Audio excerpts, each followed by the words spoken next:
Buen día. Nuestro tema a tratar es sensores de temperatura. Somos estudiantes de la Escuela Colombiana de Ingeniería de la materia de automatización industrial. Los integrantes del grupo somos Carlos Gámez, Carlos Mario Giraldo y Leonardo Ortiz. Bien, la temperatura es una variable que se hace necesaria para medición debido a que se necesita en la industria ampliamente el control de esta variable. La temperatura es una magnitud física y pues como bien lo decíamos, influye en muchos de los procesos industriales. El rango de medición de temperatura en la práctica se llega más o menos desde los menos 200 grados centígrados a los 3000 grados centígrados. Bueno, el termómetro es un dispositivo que tiene como función el registro de la variable física de temperatura. El primer termómetro que se diseñó fue un termómetro de mercurio. El mercurio subía a medida que aumentaba la temperatura y disminuía el nivel a medida que pues, la temperatura disminuía. La escala de mediciones más usadas son grados Celsius y grados Fahrenheit en el sistema inglés. Bueno, como generalidades tenemos que un termómetro de resistencia es un instrumento utilizado para medir temperatura aprovechando la dependencia de la resistencia eléctrica de los metales.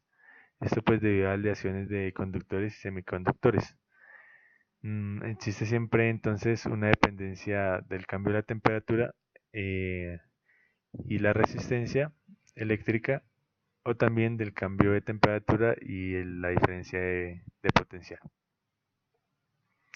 Bueno, como métodos de medición están termocuplas. En los instrumentos tenemos a las termocuplas, termopares, termistores, circuitos integrados y pirómetros. Los pirómetros no los trataremos debido a que son electrónicos y pues en estas diapositivas solo veremos medidores de temperatura y no electrónicos.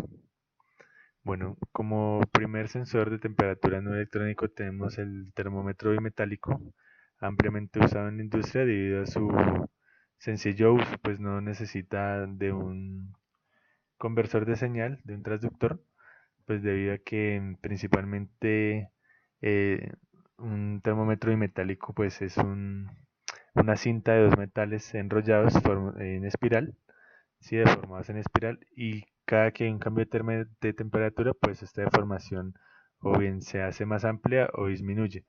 Entonces esta variación o doblaje podemos decirlo provoca que haya un mecanismo, ¿sí? Que hace mover la aguja y pues se registra la temperatura. Como segundo elemento tenemos el elemento sensor, tenemos el termopar o termocupla. Estas son muy ampliamente usadas en la industria y pues existen principalmente tres tipos de termopares y los más comunes son los tipo J, tipo K y tipo T. Esto debido a que sus rangos son muy amplios. Los termopares manejan un rango aproximado entre los menos 200 y 1250 grados para los tipo K.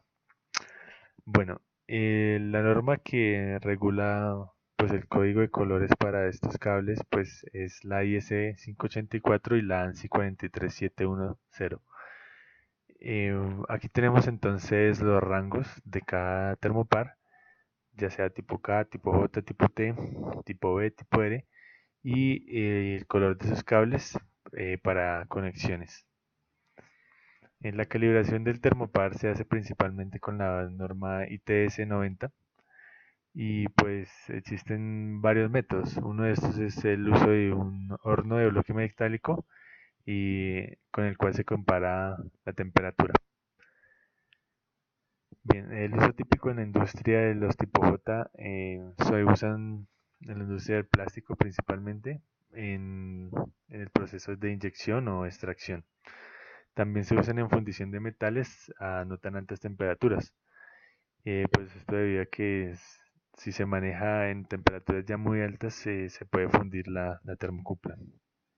Para estas temperaturas ya muy altas en siderúrgicas se usan entonces las tipo R y las B, las S también, y pues debido a que ya manejan rangos más altos de medición. Bueno, también la tipo T tiene como ventaja que tiene una muy buena estabilidad en su señal y se usa mucho en mediciones de precisión y dentro de límites no superiores a los 250 grados centígrados. Su resistencia también de oxidación a la oxidación es muy alta, entonces también la vemos mucho en industrias donde se tengan manejos de agua. Bien, el termómetro de resistencia es otro de los termómetros eh, usados en la industria, también son llamados termoresistencias o RTs, y pues principalmente lo que hacen es que a un cambio en la temperatura se produce un cambio en la resistencia del elemento, de la resistencia eléctrica. Entonces, el termómetro de resistencia funciona aproximadamente en intervalos de menos 200 grados a 850 grados centígrados. Principalmente esos termómetros están constituidos por materiales conductores. Bueno, la calibración de estos termómetros siguen también, se rigen por la norma ITS 90 y pues existe también pruebas de laboratorio para calibrar pues la temperatura de sensado del elemento. Otra de las principales desventajas que presentan estos termómetros de resistencia es que poseen un rango grado de desviación, pues su salida es lineal, pero a medida que se sale del rango de medición, pues ya bota o arroja mejor datos erróneos de medición.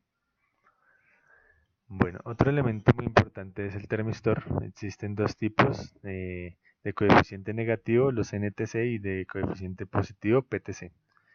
Los de negativo, al aumentar la resistencia, eh, perdón, al aumentar la temperatura disminuye la resistencia.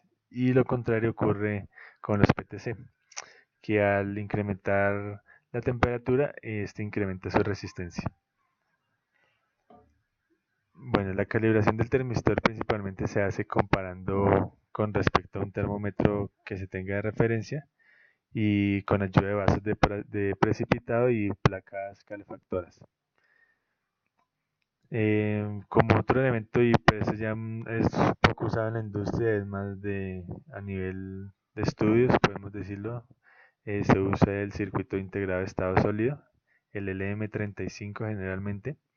Este sensor se basa en el principio de funcionamiento de características de los PNP y PN, ¿sí? Uniones de semiconductores, y en los cuales se consiguen a veces rangos de temperatura. Ahí, normalmente el más alto es de 150 grados, lo cual no es mucho en la industria. Entonces, como decíamos, no es muy usado. Y debido a su conexión, ya que posee, pues necesitaría de una larga extensión de cable, lo cual genera interferencias y no generan mucha confiabilidad en su medición. Bien, la calibración de los circuitos integrados se hace principalmente con un multiéster y pues se generan curvas de ganancia para estandarizar el rango de operación de estos elementos en determinados procesos. Bueno, para finalizar tenemos entonces la comparación de los sensores más utilizados, entre ellos el termopar, RT y termistor, y pues vemos que cada uno tiene sus ventajas y pues dependiendo de lo que se quiera medir, de la variable y del entorno del que se va a poner el sensor, pues asimismo se elegirá qué sensor usar. Vemos entonces como rápidamente como ventajas del termopar que su rango de operación es de menos 270 a 1800 grados centígrados, lo cual entonces se podría decir que es para temperaturas altas. El RTE para medias, porque usa de menos 260 a 850 grados Celsius. Y el que menos rango tiene para temperaturas altas sería entonces el termistor. En desventajas del termopar vemos que no es lineal, entonces su salida debe ser mediante un transductor y se debe calibrar muy bien entonces el rango de operación y calibrar muy bien el sensor antes de trabajar, debido a que su salida no es lineal. Caso contrario ocurre en el RTE, debido a que ya se encuentra linealizado y entonces gracias a curvas de trabajo se puede con una resistencia en la salida determinar la temperatura, eh, pero una resistencia se puede entonces determinar la temperatura que se tiene en la salida. También podemos decir que el termopar pues requiere de una, no tiene muy buena estabilidad entonces en la medición, pero pues esto tampoco quiere decir que sea malo, ya existen transmisores de marcas muy reconocidas que permiten entonces linealizar estas salidas. Eh, en un video que se encuentra a continuación se explica muy bien en qué consisten estos transmisores. Ese es el link del video, lo recomiendo y sería muy bueno que lo vieran. Bueno, entonces aquí tenemos las referencias de donde sacamos la información y pues espero que les haya gustado y muchas gracias.